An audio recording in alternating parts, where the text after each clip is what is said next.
Welcome to Game Theorem, where we have serious discussion about absurd entertainment.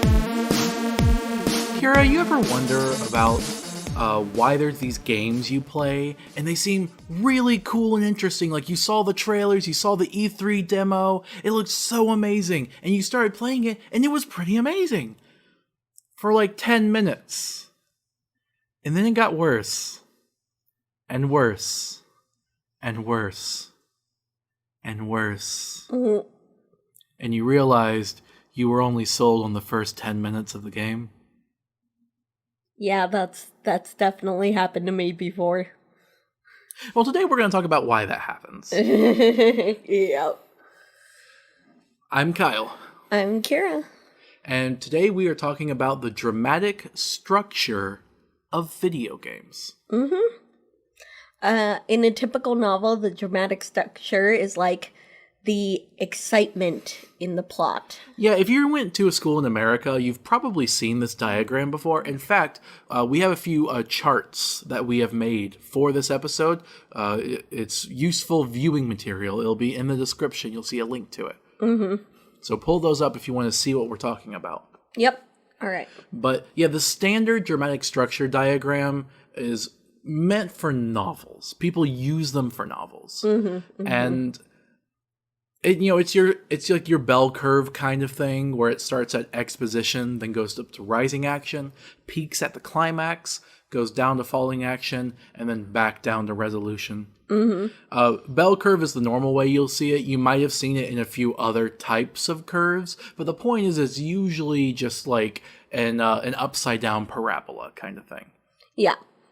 Basically, it starts low, goes up, and goes back down. Right. And the reason we wanted to talk about this was to basically acknowledge the frustration we were having that we mentioned at the top of the episode. Mm-hmm. Yeah, because games don't follow that dramatic structure. But it's not to say that it's completely unrelated. No, because of course not. Any story medium is going to follow a structure of some kind. Yeah, games do have a dramatic structure.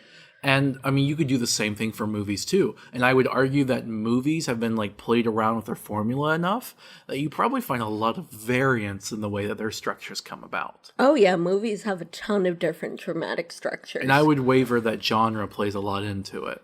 Yeah, I agree with that, too. I would probably say the most formulaic, the most resembling the novel, would probably be romantic comedies. I guess so, yeah. Those to me seem like they have a very banal, predictable plot line. Yeah. Start low, go up, and low. Yeah, because, you learn about the character, their crush, blah, blah, blah. They have the climax where they get together, and then the resolution where they're happy, and that's pretty much it. Right. Yeah. So, we wanted to talk about this, and yes, it is inherently subjective. If you looked at the diagram that we made, you'll see that there's multiple charts on it, and you might say, how could you make this? This is completely subjective. Well, the answer is, yeah. What do you think we're going to do? Make drama points to talk about how dramatic each event was? Mm-hmm. So these diagrams have always been inherently subjective, even when they're applied to novels. Yeah. But we wanted to also try to see if we could apply them to games. Mm-hmm. And even then, I don't think it's as subjective as people think. Yeah. Even though it's subjective, we could get hard data on this. If we had a big enough audience, we could poll people, tell them to assign points based on what they felt the experience was like. And with a big enough sample size, we'd be able to come up with these charts. Fair enough. Now, we don't have that big an audience. Mm-hmm. So we just did it ourselves. We tried to be as unbiased as possible. But obviously, you can only do so much there. But we did what we think those results would be like. And that's what we're going to be talking about. Yep. All right. First, do you want to talk about what the typical dramatic structure of a game is like and how it differs from the novel? Yes, because before we talk about any examples, we wanted to talk about how does a game differ from a novel? Yes, because the structure is going to change it. And an important thing to keep in mind with games is how interactive they are. Mm-hmm. Yeah. But having the dramatic structure for games is like you have a baseline of what games usually are like. Right. At least the ones that have a cohesive narrative or like a main story. Yeah, that's fair enough. Obviously, for games like Minecraft or something, it probably wouldn't be very useful.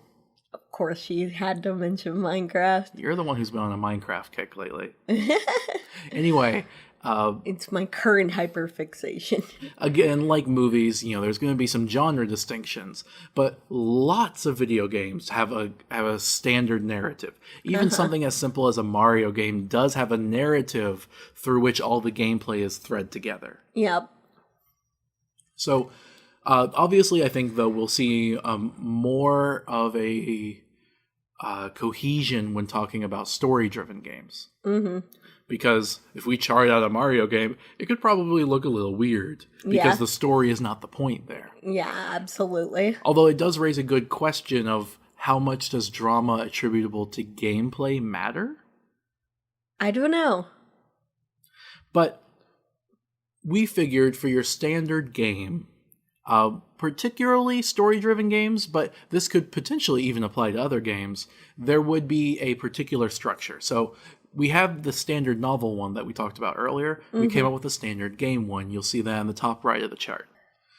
So one of the biggest differences you're going to find with the game one compared to the novel is that there's an additional point that we called a hook. Yes, and it starts off way higher than exposition would start off in a novel because they're trying to hook you in. Exactly. And a lot of this is due to capitalism, the way that these things are marketed to us. A book doesn't really have to have a hook in the beginning. It can, and I'm sure there are many that do. But usually when you get a book, they try to hook you with the title, the cover, the blurb on the back, the pitch for why you should read it. When you actually open the book to start reading it, you've already bought it at that point. Mm-hmm. Yep. And while that's technically true with games, it does seem like there's a higher pressure that the first bit of it needs to really just blow you out of the water. Yeah, absolutely. And I think part of that is because, at least in the game industry, it's not guaranteed these days that the first 10 minutes are going to be the only purchase you've made. Microtransactions, DLC, season pass, right? Yeah. I didn't think of it like that, but you're right. If they have more of an incentive to hook you, because if you're hooked, then they might be able to convince you to pay for more stuff about the same game. I think there's also something insidious, whereas like the way that books usually market themselves, they don't take excerpts of the book. They don't go like, hey, book 47, you really want to read book 47? Here's a passage of book 47 to show you how good it is. And they read the passage to you. Mm-hmm. No one ever sells books that way, do they? I've never heard of that. Occasionally, I've seen the weird book that just has an excerpt as the cover or whatever, but it's usually like... That sounds like a bad marketing strategy. Yeah, it's usually books that are like trying to be poetic and stuff, and so they like, pick out the best line in the book. Sounds like that only works if that line somehow works outside of context. I guess so, yeah. I don't know. But my call is that I don't see that happening very often. Yeah, it usually doesn't happen. Usually they just summarize the book. Right. Now, with video games, however, it's exactly the opposite. I think a lot of people that love video games have become so extremely jaded towards marketing material that there's a huge push for gameplay trailers or gameplay demos. Mm-hmm. I almost kind of want to push back on that because I can appreciate a good cinematic trailer. If there's a game that has a world I love and there's a cinematic trailer that looks cool, to me it like adds onto it. It gives me like a take of the world I wouldn't have otherwise gotten. But I understand why people don't like it, because it feels duplicitous. Yeah, it feels like they're trying to say that the cinematic is what you will experience in game. Which I don't think is always inherently true. I think a lot of the times I definitely agree with they can be pretty upfront with like, no, this isn't like meant to represent the game. This is just to get you hyped up for it, right? But there have been so many bad faith companies that have tried to push cinematic trailers as gameplay. Mm-hmm. Yeah. Like, I think Watch Dogs was the most infamous game. Oh, yeah. With that, because they did like a full-on cinematic thing and sold it as gameplay. Mm-hmm. And like even beyond that, usually cinematic trailers are just like crap. usually they don't even give you a good enough taste of the story, which is what I feel a cinematic trailer is for. Possibly, I feel like there's a range there. I've seen some Depending good on the ones. game, yeah. But like if a game is story driven and you're showing a cinematic trailer, then I want some story, you know? I feel like you have something specific in mind. No, I really don't. But like, for example, if you're doing a cinematic trailer for a story-driven game, it could be about a character, you know, backstory you wouldn't even know about in-game, or even just a small blurb or story bit in the game, whatever. But like, if you're just gonna have, ooh, action sequence, ooh, this battle, you know, it's just like, why make it a cinematic trailer then? Well, I think okay, there's two aspects that I could respond. Like, one hand, I could respond to that by saying, I think you're kind of focusing on genre, whereas like if what you're trying to sell is a bunch of shooty action, fighty, battle, explosion stuff, fine. You know, your trailer should represent that. And if it's a story game and you sell it with that explosion stuff, you have missold it. You have Yeah, that's really what I feel like. But on the other hand, I could kind of see your point that even if it isn't like an action shooty explosion game and you make a cinematic trailer for that, why? I mean, Why not just make gameplay? why not just show gameplay, assuming your gameplay is already going to be good and cathartic enough to give that feeling? Like let's say you're selling some type of like first person shooter AAA action game, right? You could probably wager that the graphics and effects are already going to be good enough that showing the actual gameplay of shooting each other is going to be more than fine to show what your game's about. So is it really going to be that important to go through all the effort to make a cinematic trailer effectively showing the same thing and losing the possible trust that viewers will have by knowing that this is unaltered footage? Yeah, like in the I don't know what to call it, gamers or gaming community, whatever. Well, we've had an episode about that before. Yeah. Just call them viewers, consumers, audience, whatever. Yeah. People who play video games We'll like call them gamers the moment, though, the people that read the book diagram are called bookers. okay. But anyway, what I was gonna say is people who play games and who are real big fans of games really appreciate gameplay trailers these days now because of that whole thing. Because they want to see gameplay. They want to see what the actual game is going to be like. Right. And the mistrust is so bad that sometimes even actually showing the gameplay isn't enough. Because there are companies that have lied and claimed this was gameplay when it wasn't, even when it didn't really look that cinematic.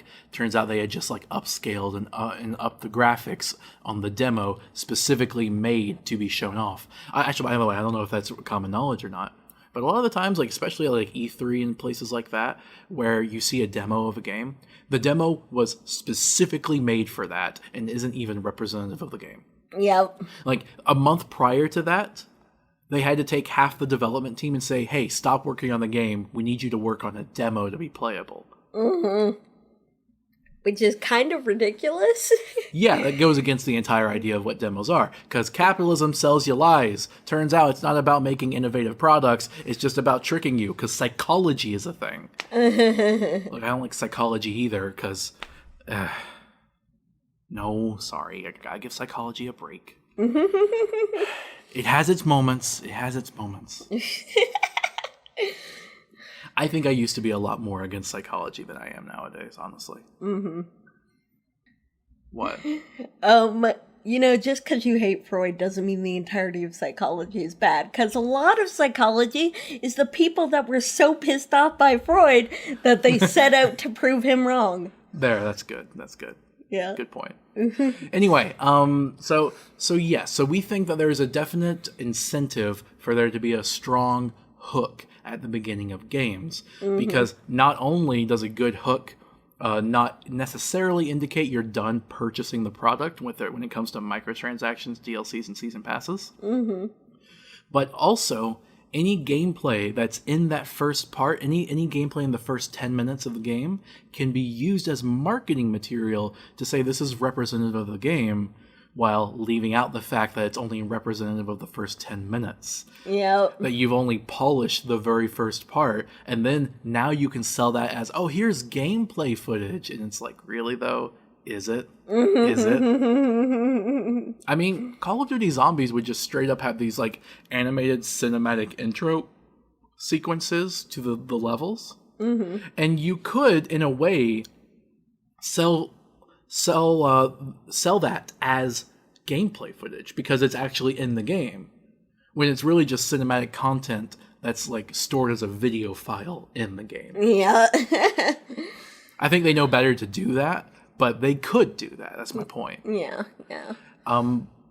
So that's the hook. So the standard game one starts off with a hook that's pretty high up on the drama, but it can't stay up there forever. No. Otherwise, it's just a very, very, very good game, and it's not even really a hook. A hook is defined by the fact that extra effort was put up front, and then it goes down to the baseline. And that baseline is usually right around where you have the tutorial. Yep. The tutorial is basically the drama gets lowered quite a bit because they're just teaching you how to play a game. Yeah, it's the base of the valley right here, where it's the least interesting, where you're like, okay, stop having fun, learn how the game is played. Yeah. And some games do this better than others. Some can do it pretty intuitively, so this valley isn't very deep. Yeah, that's fair. But some games are just absolutely atrocious with it. Right? Yeah. But We will have examples where we will talk about that. but it's expected that this is going to be a low point regardless. Yeah, because, like, you always figure that there's tutorials in games, so. So the important thing to keep in mind is that this is going to be the lowest point of your game. So it's at this point where you're probably going to have an idea of where the game's going to go. It should only get better from here. Yeah. So if you're still kind of interested, that's probably a good sign.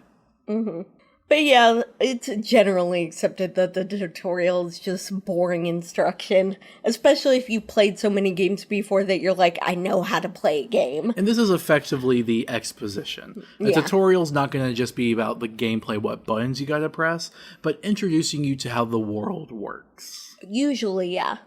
Right. Now from there, you're going to have rising action, same as the book. This is where it will steadily, over the course of your play, get more and more and more and more interesting. Yeah, with the rising action, usually you start off on the main quest and, like, you have stuff happening that's leading to something, and you usually end up being pretty entertained in the rising action because, like, you're just kind of playing in the world and getting to know it better, and if you're doing the main story, whatever it is, it usually ramps up. Yeah. You know, you get, whether it's ramping up an interest, drama, or just difficulty. Yeah, that's also true. Like, usually if you start a game, go to the tutorial, it's, like, super easy. The rising action also represents, like, it usually rises in difficulty along the way. And you want that to be kind of smooth, because if it goes too steep, it could turn people away. Yes, absolutely. There's definitely a difficulty curve thing with game design. And I guess that's where, you know, difficulty would probably have its own separate graph as opposed to drama. Because if it gets too difficult, it's too steep, people might not be able to climb it. Yeah. But the next 2 points I think we have to talk about together. So you have the climax and then the resolution. You'll notice that we left out falling action there. Because usually video games don't really have something like that. Usually what happens is you get to the climax, the boss battle, whatever you want to call it, and then The game comes to a sudden end. yeah, exactly. After that end battle. Yeah, it's honestly very rare. One of the only games I can think that really has a satisfying falling action, or at least long enough to where you would call it that, is maybe Undertale, when you do the pacifist route. Oh yeah, because you get to, like, go around and talk to people and stuff. Yeah, you get this really long farewell kind of thing. But in general, games usually don't really have much of one. It goes straight from the climax to the resolution. So there's a pretty steep drop off towards the end. And I think also you could possibly say that's a thing just with video games and their marketability, as capitalism, Whereas once you've done the big hard fight of the game, what's the point in winding you down? I think compared to that, books tend to kind of have like a wine and dine kind of like fall from the big climax, Yeah, definitely. And I think maybe it's just because of, genre conventions, structure conventions. Books feel like they can maybe take their time winding you to the resolution. Whereas I think games are just kind of like, okay, you did the big boss fight. We have no more gameplay to throw at you. Might as well conclude the story. Yeah. And I honestly, I would appreciate more falling action, more time to the conclusion. Yeah, I agree with you. But, sorry.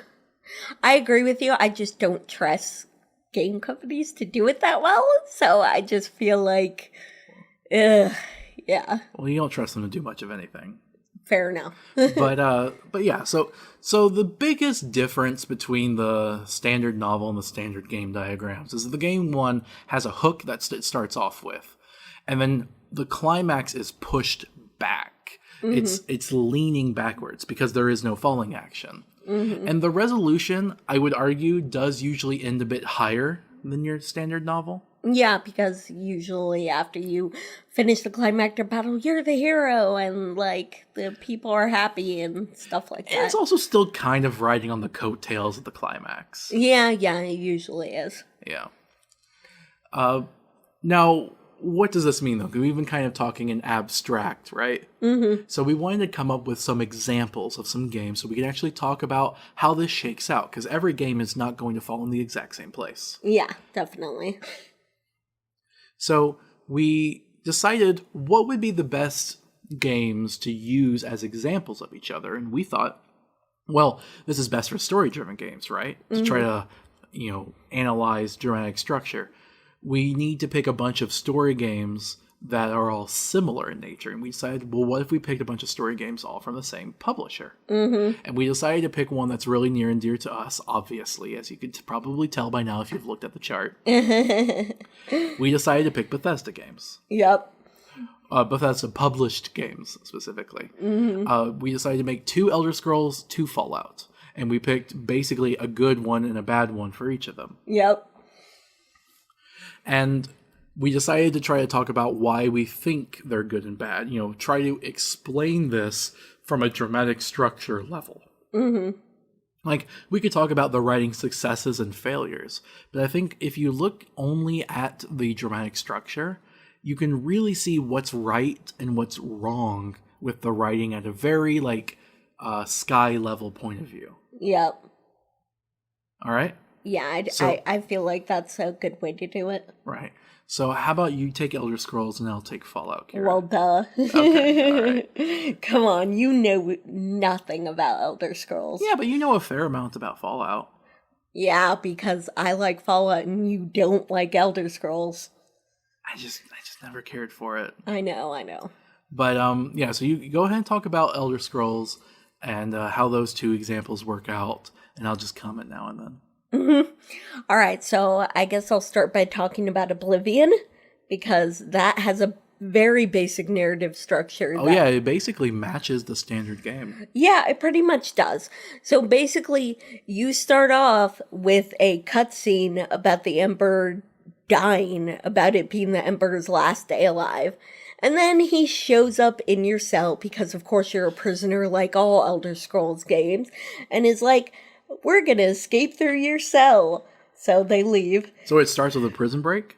Yeah, basically. I can see how that's a hook. And then you get out of the prison, and then you have a while where you go through basically prison sewers, and they give you a tutorial and stuff like that. It gets kind of boring. Yeah, you even get separated from them for a while, and then are on your own doing the tutorial, and then meet back up with them at the end for more story. So yeah, the adventure begins at the end of the sewers when the Emperor is killed, and you have to find the Emperor's lost heir. And then you go on a quest to find the Emperor's lost heir and to crown them again. But oh no, you can't crown the Emperor's illegitimate heir without the Amulet of Kings, and that gets stolen by a cult, and blah blah blah blah blah. And you go on this whole adventure or to get the amulet back so that you can coronate the illegitimate heir. And the cult that stole the amulet ends up being led by a guy who goes to a different plane of existence he calls paradise with the amulet. So you have to follow him there.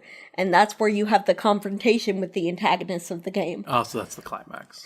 Basically, after you get back from that, there's an immediate big invasion by basically demons and stuff. And then the actual climax ends. Yeah. Okay, so that's the climax. Basically, yeah. Okay. They're kind of combined. They're really close together. Okay. Basically, you get back from paradise and then the invasion happens right after that. Okay, well, that makes sense. Yeah. So, yeah, and the invasion is repelled by the illegitimate heir sacrificing himself and the game ends. Yeah, and the game ends after that. And there's no heir, which means there's no emperor anymore, and that's the resolution of the game. I like that resolution. Yeah. Abolish kings and presidents. I'm sorry, wait, what was that? So yeah, that's the basic story of Oblivion. It's pretty simple and standard for an RPG. I do like the intrigue with the cult and the illegitimate heir and stuff, and it's pretty cool. All right. Less fawning about Oblivion, though, and talking about more talking about dramatic structure. Yeah, all right. The sewers are obviously the lowest point at the beginning of the game, because basically you just kill a bunch of rats and crap and learn how to play. Okay, again, less fawning about Oblivion, more about dramatic structure. Okay. I think they do the rising action in Oblivion really well. The rising action, the structure of the rising action, is basically you start off going on an adventure and then things sort of get you off track and then you have to get back on track. Yeah, pretty standard for an RPG. Yeah, exactly. And I kind of like that. And I also really like the resolution because it's an actual good resolution. But the important thing is that those quests, they often kind of furthered towards the climax, right? Yes, and they absolutely did. Yeah, because like the amulet gets stolen and then you have to go after the cult. Right. Now, how does Skyrim differ from Oblivion? God. I notice your chart just kind of looks like a squashed down diagram for Skyrim. Because Skyrim sucks.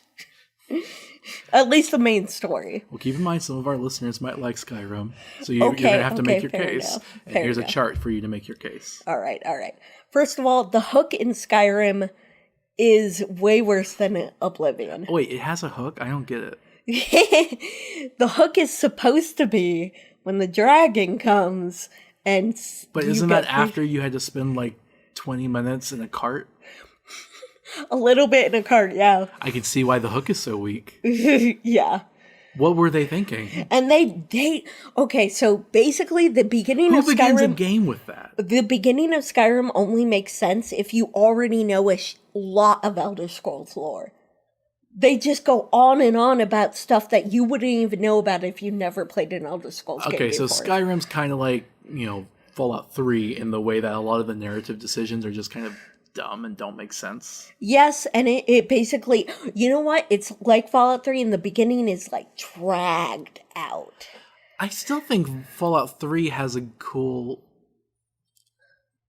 Okay, Fallout 3's hook would still be pretty low too, but it would be better than that. Yeah.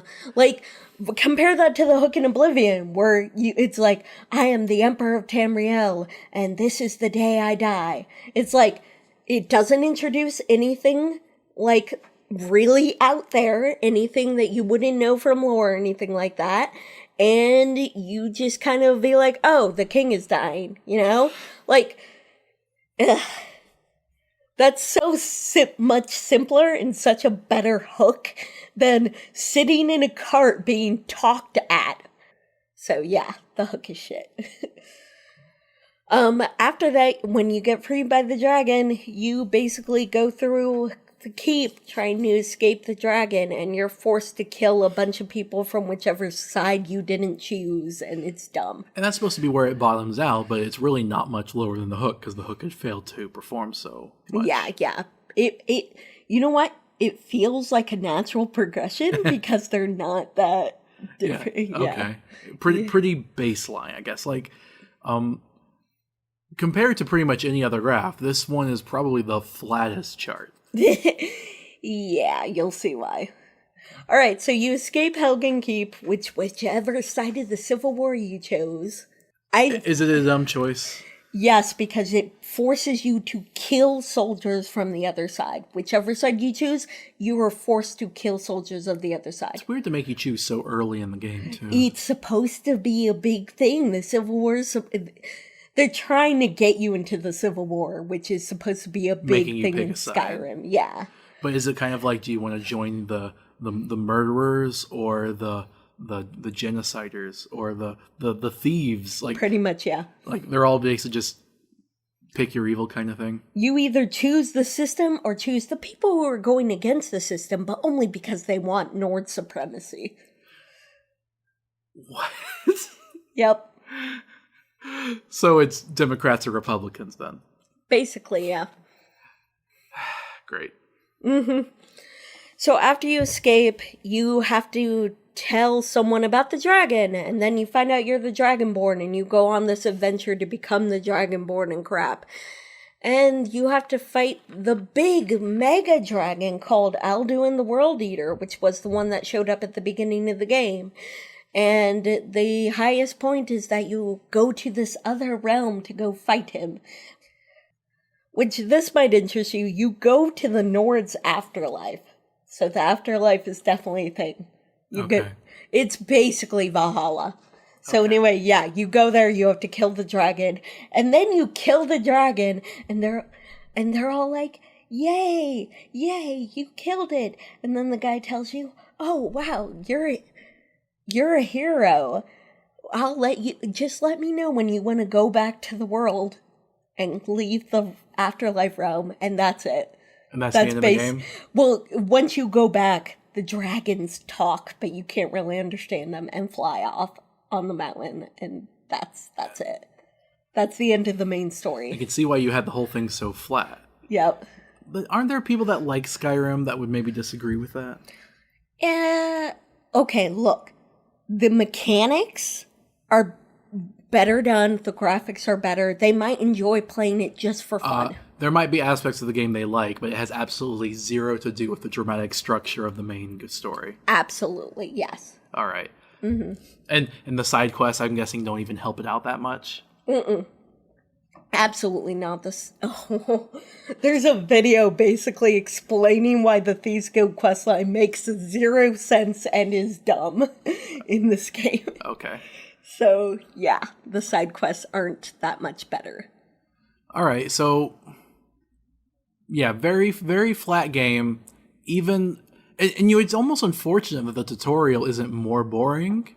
Because, like we said earlier, the tutorial is going to be probably the lowest point of the game. But this game, that's not true. The resolution's even worse off. Mm-hmm. Because the resolution is just such a dud. They just basically like, okay, go away now. Yeah, it's like they have people cheering, and that's it. That's basically the only real resolution you get. All right, so I guess it's my turn for Fallout. Yeah, go ahead. All right. Sorry it took so long. It's all right. So we decided to talk about one of the best and one of the worst Fallout games. We got Fallout New Vegas and Fallout 4. Mm-hmm. Now, you might say Fallout 76 is a worse game. I would probably agree with you, but part of that's just because, like, it doesn't have a story. It's just not there. And don't tell me that, like, oh, well, there's technically quests and whatnot. You're going through a dead world after everyone's already died. You're not playing a story as much as you're archaeologizing it. Wait. No, that's not true since the Wastelanders update. I watched that, and the whole thing is just like a side quest about money in the Wasteland. Seriously, like, there's like Secret Service and gold bars, and be like, we can bring back currency to the Wasteland. And it's just like, how would that help anyone? Oh, I'm starving. I don't have any water, but don't worry. I got a bar of gold. My teeth falling out. Gold is a soft metal. Oh, yeah, I guess it is. Still not going to feed you, though. What? I mean, you're right. You're completely right. For the record, the voice I was going for was, a capitalist who thinks that gold is going to feed them in the wasteland. That makes sense. Yep. You want to talk about not surviving in the wasteland? Those people won't survive. Anyway, Fallout New Vegas and Fallout 4. Fallout 4 being the worst Fallout game that actually has a story, right? So, Fallout New Vegas. Admittedly, the hook in Fallout New Vegas is very weak. I wouldn't say it's as bad as Skyrim's. Yeah. Like a lot of video games, Fallout New Vegas' hook is basically just an intro cutscene. But a lot of it is exposition. The most interesting thing, I guess, being your character being shot in the head. But even that's kind of like, what? You got shot in the head and survived? How? So I feel like the intro is pretty weak, because one thing New Vegas really does is I feel like they kind of match the novel variety better, where the hook is just barely there. They really throw you into the game very quickly. Like the hook is basically just to get revenge on the guy who shot you. It's just like a bit of like a setup. Yeah. And yeah, like within minutes you're in the game. This is not a Skyrim situation. Within minutes you're already playing the game and you're going around Goodsprings, which I put as the tutorial bit. Goodsprings being the tutorial town where it's like a microcosm of what the game will be. And it's alright, it's interesting enough. It's definitely the lowest point. But I've honestly, several times when playing the game, completely skipped all the Goodsprings content because I wanted to get to the more interesting stuff. Yeah. Now, one thing I think that makes New Vegas interesting is it actually has 2 climaxes. It really does, yeah. And they're 2 very distinct climaxes. And this is not uncommon for stories to have more than one climax, but I feel like sprawling games have more room to do so. Right? Yeah. If you have a book that has more than one climax, odds are it's probably going to be split into 2 books, into a series. Right? Yeah. So, in Fallout, you have the first climax, which is getting to New Vegas. Right? So in Fallout New Vegas, your climax is getting to New Vegas. That is the halfway mark of the game. Your rising action is the adventure and everything that it takes to get to that point. And then you have a sort of like double falling action / rising action as you valley into the next climax. So it's pretty high at New Vegas, goes a bit lower as you start politicking. You start doing all the stuff between all the different factions, and that's when you get to the war, which is the big climax at the end. Which the is second where you climax. choose a side. Well, you the chose politicking is where you choose the side. Yeah. The war is where you enact upon that choice. Yeah. What you do about it. And then you have the resolution soon after. But I put New Vegas's resolution as pretty high, because unlike most games that are story-driven, the resolution is actually dependent on your choices. Yeah. It gives you a ton of feedback about the choices you actually made over the course of the game, and a lot of RPGs just really don't do that. The resolution isn't like super high production, but the variability, the dynamic, like the hundreds of possible combinations of endings you can get, I think adds quite a bit of drama and suspense to it. Yeah, fair enough. So that's New Vegas. It's more high than it's not, but the high parts, I think, definitely take place later on in the game, which might be why Fallout New Vegas has kind of become like almost like a Renaissance classic kind of thing, where it's remembered now for being an amazing game, but didn't get the love it really deserved initial on, because it didn't have as good of a hook or a beginning part, or let's be realistic, a marketing campaign behind it, like Bethesda. Oh, yeah. Yeah. So it was definitely underappreciated for its time, but you can see on the graph why the more you play it, the better it gets. Yep. Right? I definitely agree with that. Fallout 4 is the exact opposite.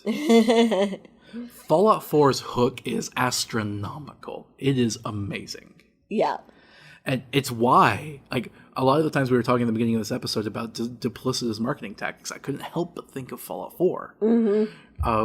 They showed the intro video as the marketing material. They showed like the first 10 minutes of gameplay as gameplay footage. They did all these sleazy tactics. Microtransactions, DLC, season passes, they did all that too. Alternative game currency, they have that. The Creation Club. But the hook is extremely strong. You see this intro narrative cutscene that doesn't just introduce this game, but introduces the entire Fallout universe. Yeah. They talk about like the divergence from World War II. But you see a bunch of lore things like the original Pip-Boy. It's live action with CGI, and it's black and white given the universe, and it's just so awesome. And then they transition into the part of the hook, I would say, is the pre-war era of the game. Yeah, you going into Vault 111. I definitely agree with you. And then the bomb goes off. Then you start getting into the gameplay. And the entire town of Sanctuary is literally the town you started in, but now it's blown up by the bombs. You're given a free companion there. You're given your first home. You're taught how the game, and like by tutorial, I mean like there's literally tutorial messages popping up. And I'll be honest, it's pretty good tutorial. Okay, it's definitely gone down in interest from the hook, but you see why that's disappointing, right? Going into this game, you're not aware that it's just a hook. You think the game might just keep being that good, or at least if it goes down during the tutorial, maybe it'll bounce back up.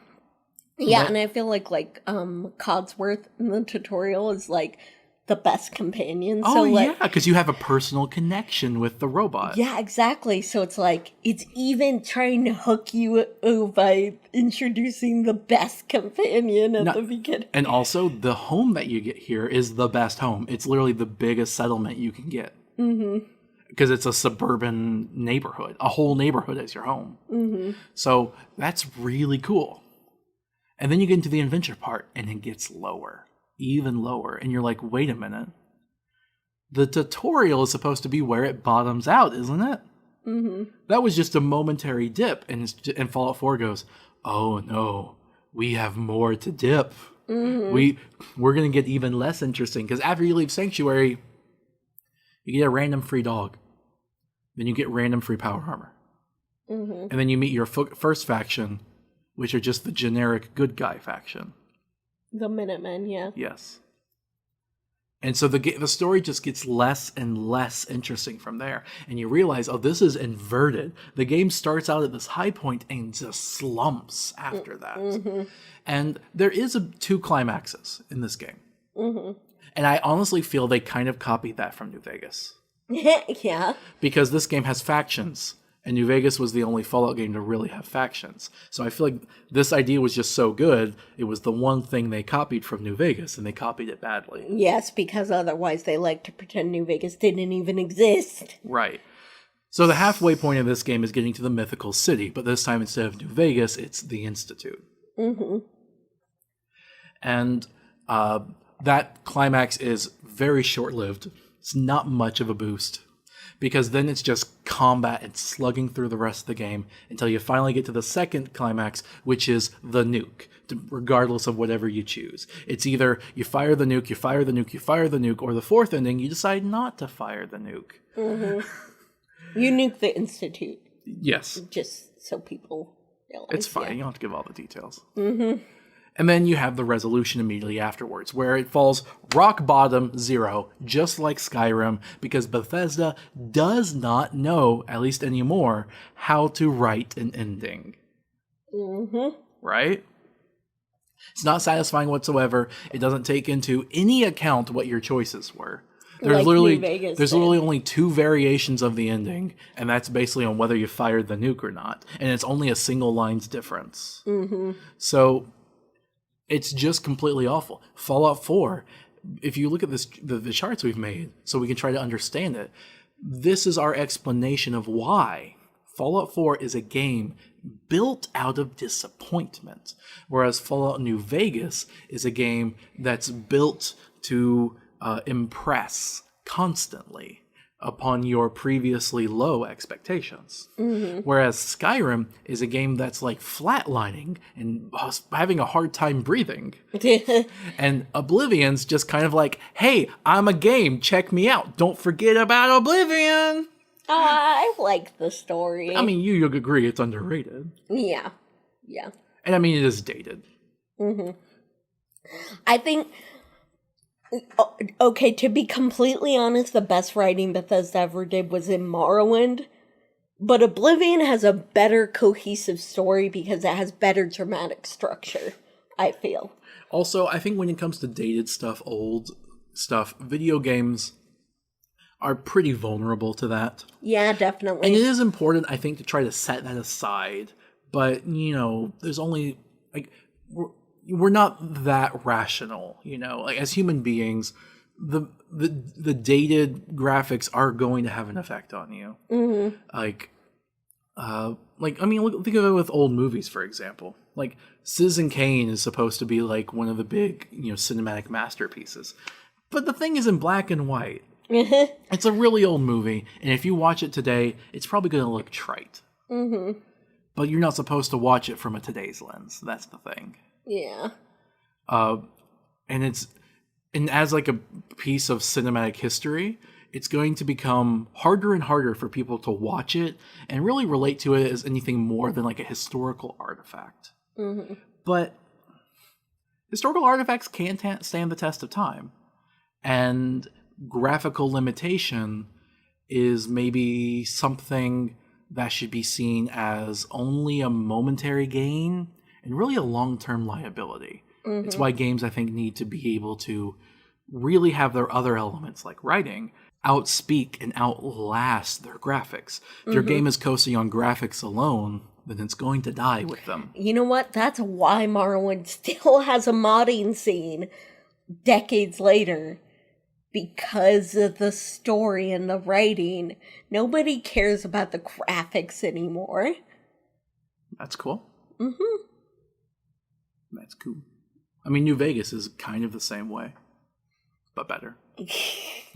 Morrowind was literally from like 2001 or 1999, around there. Oh my goodness, that's so old. Yeah, I said decades, and there's still mods coming out. Oh wait, it was recently New Vegas's like 10th anniversary, so happy birthday, I guess. Oh my god, New Vegas is a decade old. Yes. Wow. Yeah. And we still play it all the time. Play what's good, not what's new.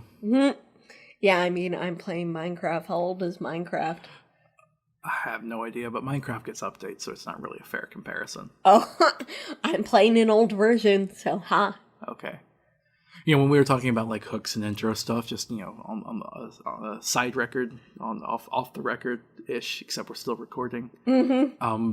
I kept thinking of Cyberpunk 2077. Oh no. Because I was thinking about disappointing trailers. Like, isn't this supposed to be an RPG? All the trailer stuff is just explosions and shoots. Yeah. But then I realized I didn't bring it up because I was like, well, turns out it's not really an RPG. It actually is just kind of about explosions and shoots. It's gonna be a crappy game. Yeah. So maybe the trailer was actually accurately showing how crappy it was gonna be. Yep, maybe. So I didn't feel like using that. But I guess maybe it's probably a hook for some people. Maybe it's gonna fool them into thinking it's a good game. I wonder if even on the level of explosions and shooty things, if it's still gonna be a bad game. I don't know. I think it probably will be, to be honest. Oh, there's a lot of unethical practices going on with that game. I figure I'll just mention it since I brought up that game. Sure. But it's pretty much unethical to buy Cyberpunk 2077 because they promised they weren't going to crunch their developers, and they instead are crunching them extremely super hard and firing them if they don't go along with, you know, slave hours. And so anyone that's working on the game is probably loathing their time. And if you're going to say crap like, well, I'm going to buy the game to support the developers, you're fooling yourself. Buying a game does not support the developers. They already got paid. You buying the game only helps the executives. So It's unfortunate, but buy yeah. buy it used or pirate it or oh wait, I can't say that crap. Don't pirate it. Buy a used copy if you really want to play it. Because at least that money doesn't go to them. Yes, what Kira said. All right, you want to close out this episode? I think this was an interesting way to try to like diagram why we think some games are good or bad. I really, there's no way of taking bias out of the equation, but I'd like to think that we weren't biased. I'd like to think that we were able to explain why we like things or don't like things with this, admittedly a bit archaic kind of plot structure that's usually reserved for novels, because nothing says it has to be used for novels. Games are the new novels. I really hope, honestly, some people agree with me about Skyrim's main story. I think most people do. I just kind of wanted you to address the opposing people. Yeah. Like, look, I'm not saying you can't have fun having a power fantasy about playing someone who can command dragons and stuff like that. Go ahead, have your fun. Just don't try to tell me that it's a good story. yeah, there can be multiple reasons why people enjoy games. Like, I think Fallout 4 is a complete failure of a game, at least on a narrative standpoint, which is pretty important when it's an RPG. But the settlement creation system is amazing. I had so much fun with that. Yeah, that was cool. Yeah. But, I guess let's... In Skyrim, you could marry people. I appreciated that, because you could never do anything like that in Oblivion. I'm rolling my eyes so hard. I don't care about marriage. Well, no, but it was like... A romance system, sure. Yeah, a sure. romance system. And... Where you yeah. give someone an amulet and they marry you? Well, you wear it, and they notice you have it, and it means you're available. So they're like, hey, you're available. Do you want to be together? And then Seems you kinda go get simple. married. I mean, you have to do something for them or be their companion or something first before they'll say that. Like, there's usually something you have to do before that. But Maybe the real world should have an amulet or something like that. Yeah. Maybe that Yeah. would be convenient. You wear an amulet to indicate what you're looking for. Or maybe just like a colored t-shirt. Oh wait, but then that means no one else could wear colored t-shirts. I guess some people do that with rings, but it's very informal. We need a formalized system. I agree. That would be very useful. Also, the ring thing is inverse. You're supposed to wear it if you're not looking for someone. So that's inherently backwards. Yep, I agree. All right. Well, this has been Kyle and Kira's thoughts on romance. Bye. Bye.